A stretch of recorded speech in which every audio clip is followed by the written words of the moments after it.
Hi, today I'm going to show you a super quick staycation recipe using some of the great soups that our cousin Cully makes.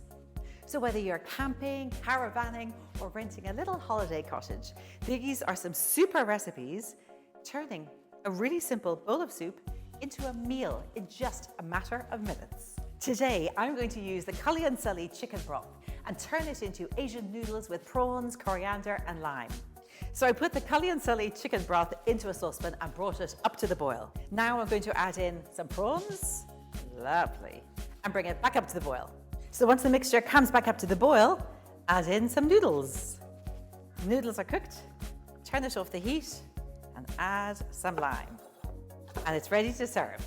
Scatter with chopped coriander, and you're ready to go.